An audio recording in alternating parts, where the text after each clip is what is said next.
हाँ जी, नमस्ते जी, नमस्ते।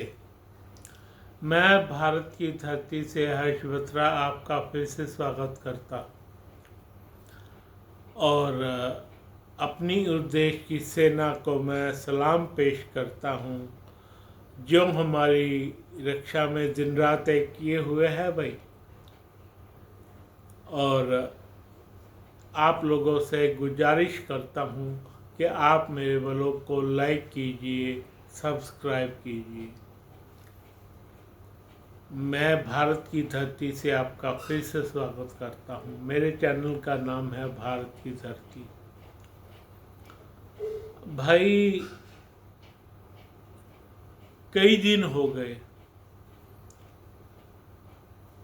और मैं व्लॉग तो बना रहा हूँ, पर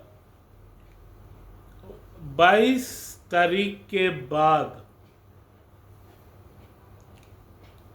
उन 4 कमीनों का पता नहीं लग पाया है भाई, जिन्होंने पहलगाम में जिनका पहलगाम में जिन्होंने हमारे पर गोलियां बरसाई थी भाई। जी हाँ, जिन्होंने पहलगाम पे हम पर गोलियां बरसाई उनका कुछ पता ही नहीं लग पा रहा है भाई। 400 बंदे वो थे जिन्होंने गोलियां बरसाई और 5-6 बंदे उनके पिछलग्गू भी जरूर होंगे भाई। और हमारे देश की पुलिस और सेना क्या कर रही है?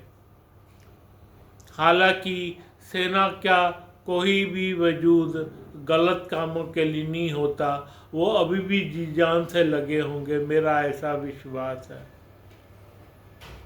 मेरा ऐसा विश्वास है कि अभी भी जी जान से लगे होंगे, पर वो 4 कुत्ते कहाँ चले गए? उनको जमीन निकल गई या आसमान? क्या हुआ उन चारों के साथ, ये सोचना बहुत ज़रूरी है भाई। और वो लोग कहाँ गायब हो गए? या पहलगाम के आसपास के इलाके में ही हैं या वो लोग, या बहुत दूर निकल गए? अब तक तो ये भी हो सकता है कि वो पाकिस्तान ही ना पहुंच गए हों भाई।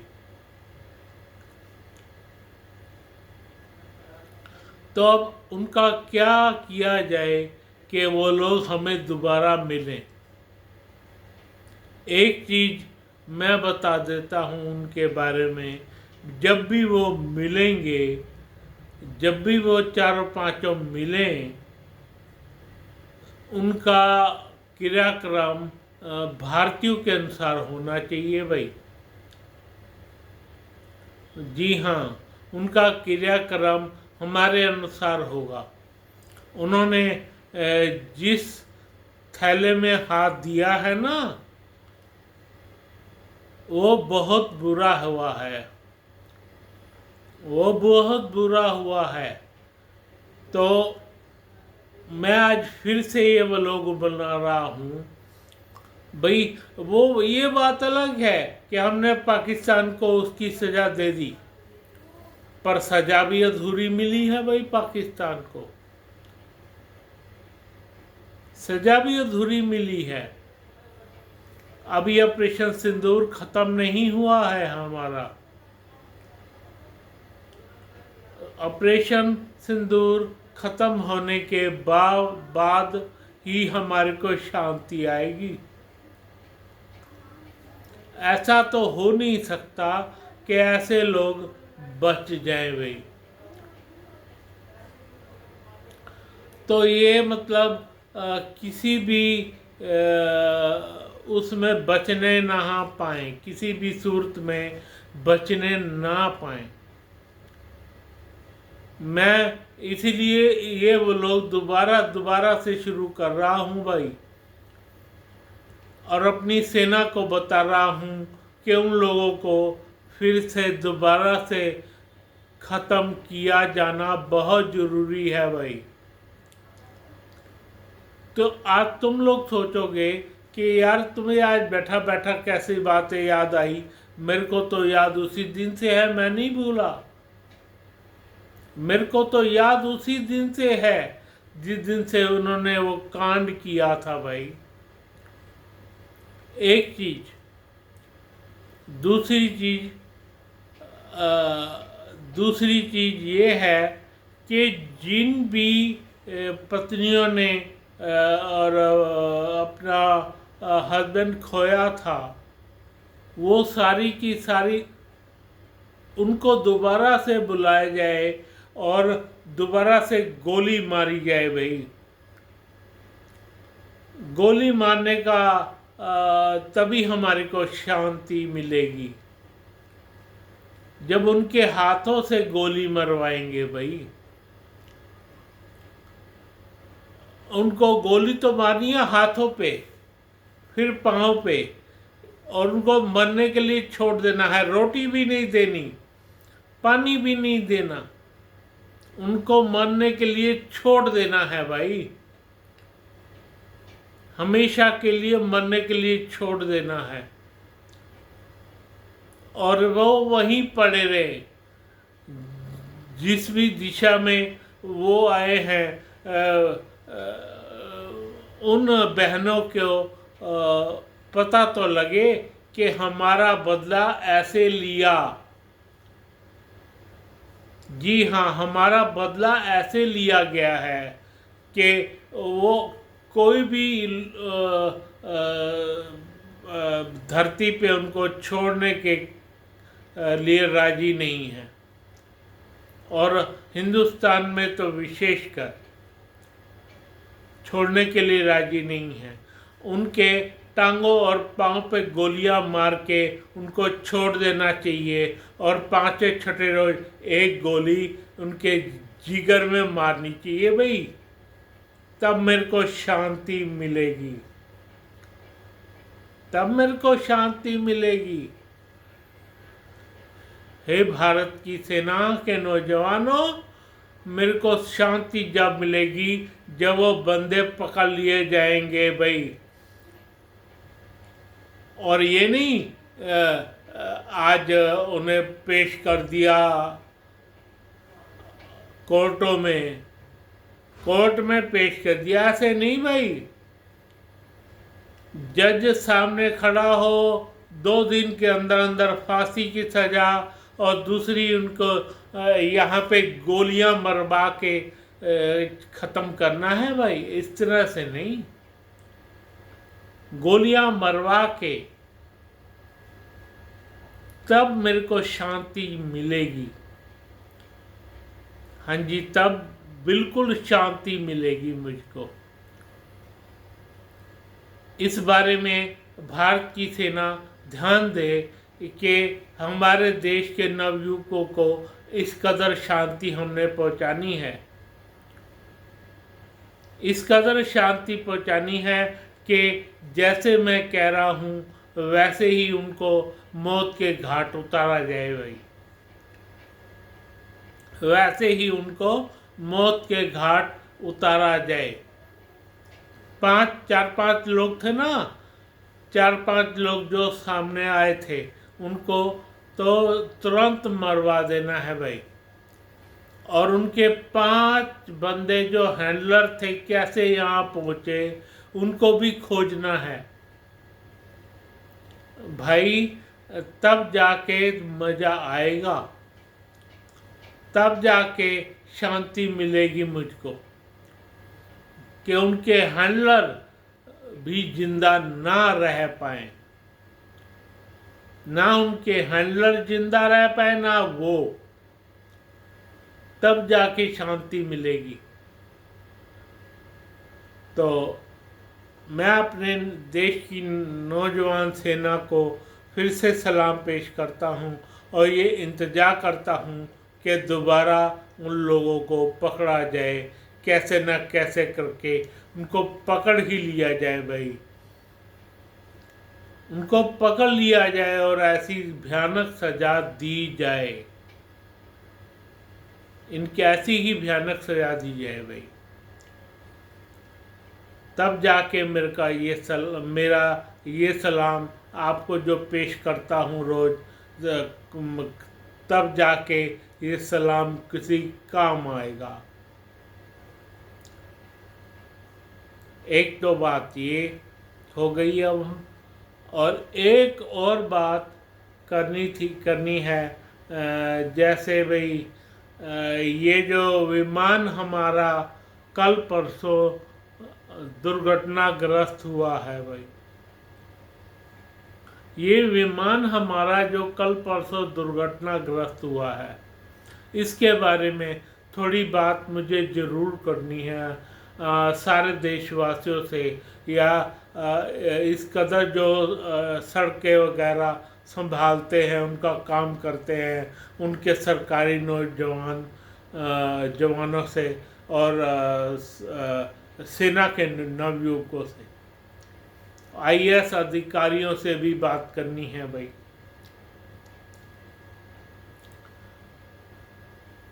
ये बताइए आप मेरे को, जब ऐसे कांड होते हैं तभी तुम जागोगे भाई। मैं उस आईएएस अफसरों से बात कर रहा हूँ जिन्होंने इस तरह के काम किए होंगे भाई।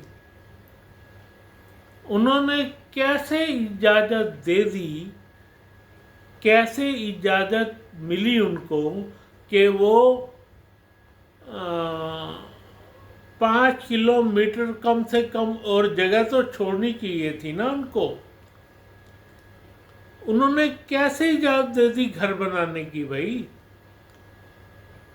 बताइए आप मेरे को, क्यों उन्होंने परमिशन दी उन लोगों को वहाँ पे हॉस्टल बनाने की भाई? चलो मान लो कोई विमान उड़ता है ना विमान, तो कम से कम भी वो अपने पाथ पे होता है, उस पाथ पे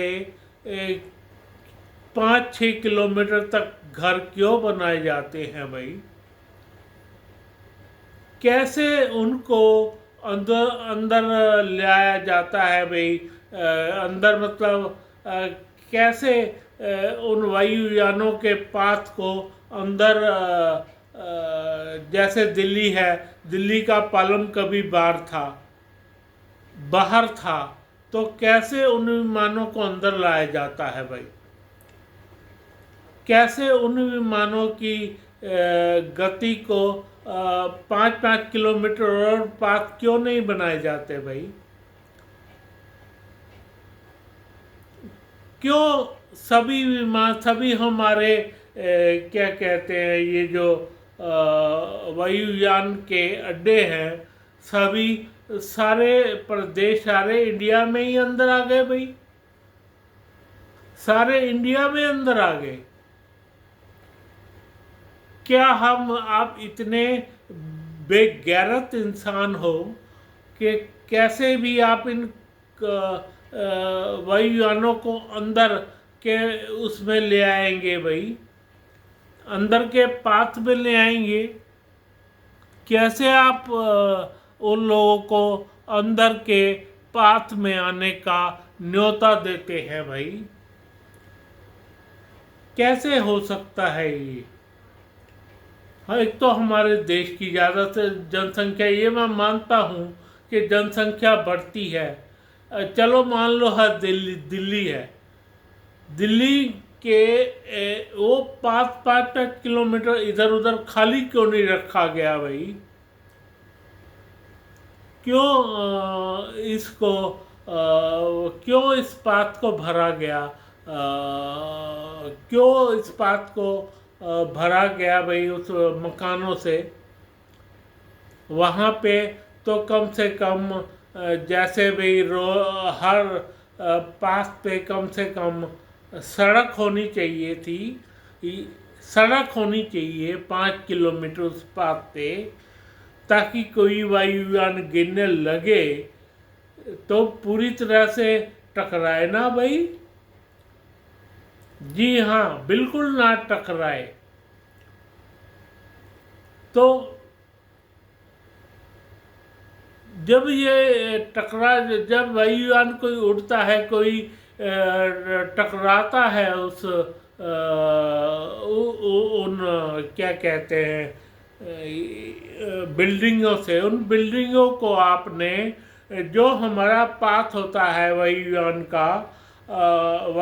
का जो पाथ होता है, वायुयान यहाँ से चला, यहाँ उड़ा, उससे आगे 5 किलोमीटर खाली क्यों नहीं छोड़ दिया भाई? मैं इस बारे में बात कर रहा हूँ भाई, इस बारे में मेरी बात करनी बनती भी है। 5-5 किलोमीटर खाली क्यों नहीं छोड़ा वो पाथ? चलो मान लो कोई वायुयान खुदा न खास्ता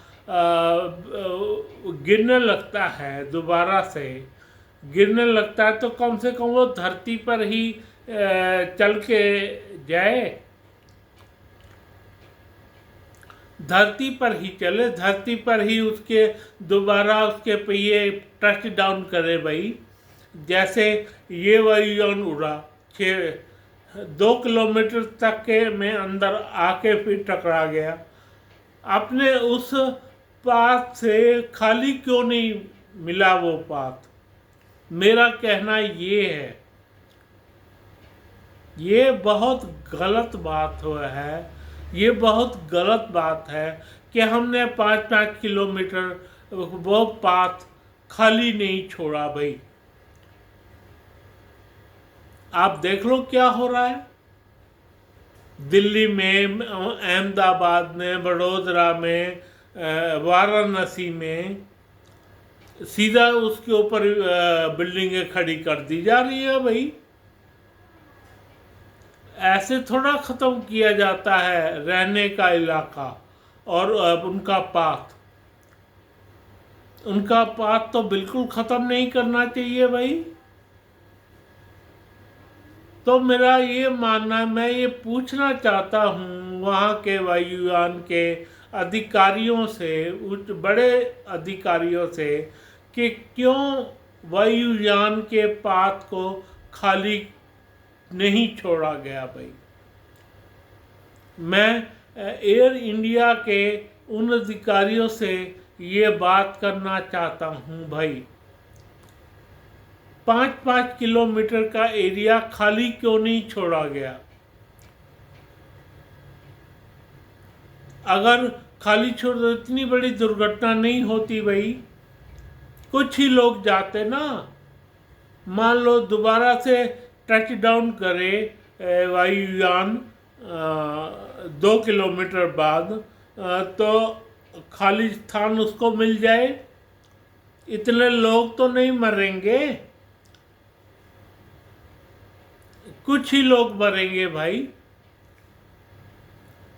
242, 241 लोग मर गए, उनमें से आधे भी जीवित रहते तो कम से कम जिंदा तो हम कह सकते थे कि हाँ यार चलो कोई बात नहीं, हमारा वायुयान दुर्घटनाग्रस्त हो गया। पर वायुयान उड़ते ही बिल्डिंग से टकरा जाए, ये तो बहुत गलत बात है भाई। अगर मेरा ये व्लॉग देख रहे हों भारत के अधिकारी देख रहे हों, तो ये क्यों ना उनको कहा जाए कि उनके पास में जितने भी आती हैं बिल्डिंगें, उनको समूल नष्ट किया जाना चाहिए, समूल नष्ट कर देना चाहिए। 5-5 किलोमीटर का, वो चाहे बीच में आ रहे हो चाहे कहीं जाए, वो चाहे कहीं भी बीच में आ रहे हों, वो कहीं भी बीच में आ रहे हों भाई। मान लो दिल्ली है, दिल्ली में पालम बीच में आ गया, शहरीकरण हो गया। शहरीकरण तो तुमने किया ना, इसकी इजाज़त किसने दी थी? इसकी इजाज़त किस बंदे ने दी, मुझे ये बता दो। इसकी इजाज़त किस बंदे ने दी? किस बंदे ने दी इसकी इजाज़त तुम्हें? जब देखो तुम बीच में जो भी वायुयान आता है बीच में स्थान बना देते हो भाई। कम से कम उसको 5-5 किलोमीटर 10 किलोमीटर का एरिया तो सुरक्षित रखना चाहिए ना। 10-10 किलोमीटर का एरिया, 5 किलोमीटर उस साइड 5 किलोमीटर इस साइड, बीच में वायुयान का पाथ 3.5 या 4 किलोमीटर जितना भी होता है, वो पाथ क्यों नहीं खाली रखा जाता भाई? मैं मानता हूँ बहुत मुश्किल है, लेकिन अब तो ऐसी बात आ गई है हमारे सिर पे कि भाई उसका पाथ खाली रखा जाना चाहिए वायुयान का, या हमारे वायुयान ऐसे बनने चाहिए भाई, ऐसे बनने चाहिए कि वो हेलीकॉप्टर की तरह उतर सके भाई। इसके भी मेरे पास नियम कानून तो हैं, आगे कैसा होता है ये तो बेहतर बता सकते हैं, वायुयान के अधिकारी भाई। जो अधिकारी वायुयान में लगे हुए हैं भाई, एयरपोर्ट पे लगे हुए हैं भाई, तो इस बारे में आप थोड़ा विचार कीजिए, बिल्कुल विचार कीजिए। क्यों इन चीज़ों के पास 10-10 किलोमीटर खाली नहीं, क्यों बिल्डिंगें बना दी गई, क्यों हमारे देश में वो बना दिए गए भाई, दफ्तर बिल्डिंगें बना देते हैं लोग भाई, क्यों कोई कॉलोनी बसा दी जाती है? इस बारे में थोड़ा विचार करने की ज़रूरत है हमारे को, इस बारे में हमारे को विचार करने की ज़रूरत है, और बहुत तगड़ा विचार करने की ज़रूरत है, छोटा मोटा नहीं। 10 किलोमीटर 5 किलोमीटर उस साइड 5 किलोमीटर इस साइड कोई भी बिल्डिंग ना बने भाई, खाली रहे एरिया। हाँ जी, बिल्कुल खाली रहे एरिया, या सड़क बीच में बना सकते हैं बस। इस बारे में विचार करना हमारे लिए बहुत ज़रूरी हो गया है भाई, नहीं तो लोग फिर भूल जाएंगे इतने बड़ी विमान दुर्घटना को। कुछ दिनों में लोगों की याददाश्त तो बहुत कमज़ोर होती है भाई, पर उनके अधिकारियों को चाहिए कि 5 किलोमीटर हमारा रनवे से उस साइड, 5 किलोमीटर इधर रनवे से इस साइड भाई, बिल्कुल खाली स्थान होना चाहिए। इस बारे में अधिकारीगण क्या मंत्रणा करते हैं इस बारे में हमारे अधिकारीगण, ये देखने वाली बात होगी भाई, ये देखने वाली बात होगी मेरे ख्याल में। अब मुझे आज्ञा दीजिए, मैं भारत की सेना को सलाम पेश करता हूँ, और उन लोगों को भी कहता हूँ जो मेरा व्लॉग लाइक कीजिए, सब्सक्राइब कीजिए। धन्यवाद धन्यवाद धन्यवाद।